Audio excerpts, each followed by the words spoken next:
نحمده ونصلي على رسوله الكريم أما بعد فأعوذ بالله من الشيطان الرجيم بسم الله الرحمن الرحيم رب اشرح لي صدري ويسر لي أمري واحلل عقدة من لساني يفقهوا قولي আলহামদুলিল্লাহ শুকরিয়া জ্ঞাপন করছি সে মহান রবের দরবারে যিনি আজকে আমাদেরকে সমস্ত দুনিয়ার ব্যস্ততা থেকে ফারিগ করে আজকে একটি দ্বীনি আলোচনায় বসার তৌফিক করে দিয়েছে।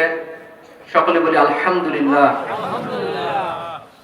দরুদ ও সালাম পেশ করছি বিশ্ব মানবতার মুক্তির দিশারি মহান শিক্ষক জনাবে রাসূলুল্লাহ সাল্লাল্লাহু আলাইহি ওয়াসাল্লামের উপর।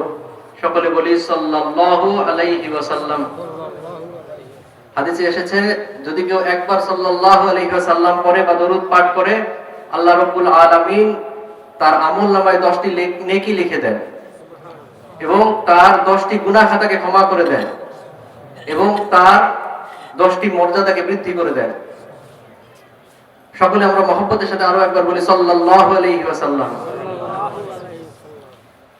ইসলাম এমন একটা ধর্ম যেখানে আল্লাহ রাব্বুল আলামিন রহমাতুল লিল আলামিনকে প্রেরণ করেছেন। কোরআনে এসেছে ওমা আরসালনাকা ইল্লা রাহমাতাল লিল আলামিন, মানে হযরত মুহাম্মদ সাল্লাল্লাহু আলাইহি সাল্লাম হচ্ছে সমস্ত সৃষ্টিকুলের রহমত। এবং একই সাথে আল্লাহ রাসূল সাল্লাল্লাহু আলাইহি সাল্লামকে যেমন তিনি বলেছেন রহমত, তার মাধ্যমে আবার আমাদেরকে কিয়ামতের ঘোষণাও দিয়েছেন। তার মানে ইসলাম হচ্ছে ব্যালেন্স, দুইটা জিনিসের ব্যালেন্স করা হলো যেন আমরা এই রহমতের অতিশয্যে নিজেরা ভেসে না যাই, আমরা যেন কিয়ামতের কথা স্মরণ রাখি। তো আল্লাহ রাব্বুল আলামিন আল্লাহ রাসূল সাল্লাল্লাহু আলাইহি সাল্লামের মাধ্যমে জানিয়েছেন যে কিয়ামতের নিদর্শনগুলো কি কি। তো আমি সেখান থেকে ছোট্ট কয়েকটা নিদর্শন আপনাদের সামনে আলোচনা করার চেষ্টা করব। আমা তৌফিক ইল্লা বিল্লাহ। তো কিয়ামতের প্রথম যে ছোট নিদর্শন তার মধ্যে আছে হচ্ছে শেষ নবীর আগমন। তো শেষ নবীকে আমাদের হযরত মুহাম্মদ সাল্লাল্লাহু আলাইহি ওয়াসাল্লাম, ওনার পূর্বে অনেক নবী রাসূল এসেছেন, তাই না? 1,24,000 পয়গম্বর এসেছেন। তো প্রত্যেকের যে ধর্মগ্রন্থ সেখানে আমাদের নবীর আগমন সম্পর্কে বলা ছিল। তার মানে যতক্ষণ পর্যন্ত শেষ নবীর আগমন হয় নাই ততক্ষণ পর্যন্ত কিয়ামত হবে না। তো যখন আল্লাহ রাসূল সাল্লাল্লাহু আলাইহি সাল্লাম দুনিয়ার বুকে এসে গেছেন, এটাই হলো প্রথম নিদর্শন যে কিয়ামতের সূচনা হবে। কিয়ামত শুরু হবে যে তার প্রথম নিদর্শন হলো শেষ নবীর আগমন। আল্লাহ রাসূল সাল্লাল্লাহু আলাইহি সাল্লাম হাদিসে এসেছে উনি এইভাবে দুই আঙ্গুল দেখিয়েছিলেন যে কিয়ামত আর আমার মধ্যে পার্থক্য হচ্ছে এই দুই আঙ্গুলের মতো। তো এই দুই আঙ্গুল বলতে কি বোঝায়? উলামায়ে কেরাম তাফসীর করেছেন যে এই দুই আঙ্গুল বলতে বোঝায় যে একটা হলো হযরত মুহাম্মদ সাল্লাল্লাহু আলাইহি সাল্লাম আর এর পরবর্তী ঘটনাটাই হচ্ছে কিয়ামত। আরো কিছু মুফাসসির কেরাম আছেন তারা তাফসীর করেছেন এভাবে যে দুই আঙ্গুলের মধ্যে যে সামান্য একটা ফাঁকা জায়গা আছে তার মানে হচ্ছে কিয়ামতের দূরত্ব হচ্ছে আমাদের প্রিয় নবী থেকে সামান্য, খুবই সামান্য।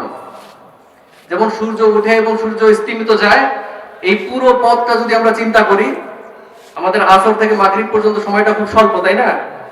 তো এইরকম বেশিরভাগ সময়টাই পার হয়ে গেছে আর অল্প কিছু সময় বাকি আছে। এইটা বলতে বোঝায় হলো এই দুই আঙ্গুলের মধ্যে যে ফাঁকা জায়গাটা। তার মানে আমাদের কিয়ামত খুবই নিকটবর্তী। 2 নম্বর যে আলামত কিয়ামতের, আল্লাহ রাসূল সাল্লাল্লাহু আলাইহি সাল্লামের জীবদ্দশায় এই আলামতটা ঘটেছে। যেমন আমাদের যখন গ্রাম অঞ্চলে চাঁদ ওঠে আমরা সবাই পরিষ্কার দেখতে পাই, তাই না?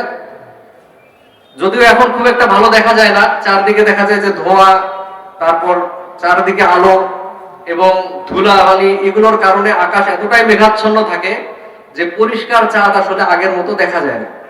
কিন্তু আমরা যখন ছোট ছিলাম বা আমাদের অনেক আগের কথা যদি চিন্তা করেন, ছোটবেলায় চাঁদ অনেক পরিষ্কার দেখা যেত। একইভাবে এখন চিন্তা করেন 1400 বছর আগের যে সৌদি আরব ভূখণ্ড, শুধু মরুভূমি আর মরুভূমি, এরকম জায়গায় একটা চাঁদ যখন উঠতো আলোর কোনো উৎস ছিল না, পুরো পৃথিবীতে কোনো আলো নাই। এরকম একটা মুহূর্তে যখন চাঁদকে দেখা যেত সেই চাঁদটা কত সুন্দর ছিল। তো এই চাঁদ যখন উঠতো তখন আরবে একটা উৎসবের আমেজ তৈরি হইতো, সবাই তাদের বাসা থেকে বের হয়ে আসতো এই চাঁদের সৌন্দর্য দেখার জন্য। তো এরকম আল্লাহ রাসূল সাল্লাল্লাহু আলাইহি সাল্লামও বের হয়ে আসছেন। তো ওনাকে দেখে চারদিক থেকে লোক এসে জড়ো হয়েছে, তাকে জিজ্ঞেস করা শুরু করছে, কেননা সবাই তাকে নিয়ে আলোচনা করত। কেননা প্রত্যেকের বাসার কারো না কারো বাসার কেউ নৃত্য হয়তো ইসলাম কবুল করছে, কারো পিতা ইসলাম কবুল করছে, কারো মা ইসলাম কবুল করছে। তো এইভাবে সবাই তার সম্পর্কে জানতেন যে এই লোকটা এরকম নবুয়তের দাবি করছে।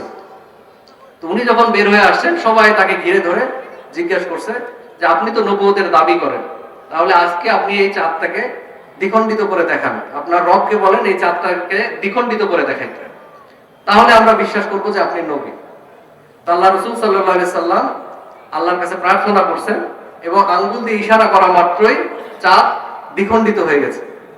হাদিসে আসছে যে চাঁদ পাহাড়ের এক পাশে এক খণ্ড এবং আরেক পাশে আরেক খণ্ড চলে গেছে। আল্লাহ রাব্বুল আলামিন কুরআনে এটা বর্ণনা করেছেন, ইকতারাবাতিস সাআতু ওয়ান শাক্কাল কামার, মানে চাঁদ দ্বিখণ্ডিত হয়েছে, কিয়ামত নিকটবর্তী হয়েছে। তাহলে এটা হচ্ছে কিয়ামতের দ্বিতীয় আলামত, যেটা সংঘটিত হয়ে গেছে। এবং ইতিহাস ঘাটলে আমরা দেখতে পাই ভারতবর্ষের বিভিন্ন পুঁথিতে চাঁদ যে দ্বিখণ্ডিত হয়েছিল সেই সম্পর্কে লেখা আছে। স্পেনের বিভিন্ন ইতিহাস গ্রন্থে চাঁদ যে দ্বিখণ্ডিত হয়েছিল সেটা লেখা আছে। তার মানে ঐতিহাসিক ভাবেও এই ঘটনাটা সত্য। আল্লাহ রাসূল সাল্লাল্লাহু আলাইহি সাল্লামের যে ভবিষ্যৎবাণী সেটা সত্য প্রমাণিত হয়েছে। এরপর তৃতীয় যে ঘটনাটা আল্লাহ রাসূল সাল্লাল্লাহু আলাইহি সাল্লাম ভবিষ্যৎবাণী করেছে সেটা হচ্ছে তাবুকে। তাবুকের যখন অভিযান চলছিল, মক্কার অবস্থা হচ্ছে তখন প্রচন্ড রকম উত্তপ্ত। তাবুকের ঘটনা আমরা জানি যে তাবুক খুবই উত্তপ্ত একটা জায়গা। গ্রীষ্মকালে ওই অভিযান চালানো হয়েছিল প্রচন্ড উত্তপ্ততার মধ্যে, শ্বাস নেওয়ার মতো অবস্থা নেই, এরকম একটা মুহূর্তে আল্লাহ রাসূল সাল্লাল্লাহু আলাইহি সাল্লাম তাবুতে বসেছিলেন। তো ওইখানে আউফ রাদিয়াল্লাহু তাআলা আনহু আসলেন এবং ওনাকে আল্লাহ রাসূল সাল্লাল্লাহু আলাইহি সাল্লাম 6টি ঘটনার কথা বললেন যে আউফ এই 6টি ঘটনাকে মনে রাখো, এই 6টি ঘটনা সংঘটিত হওয়ার পরে তারপর কিয়ামত সংঘটিত হবে।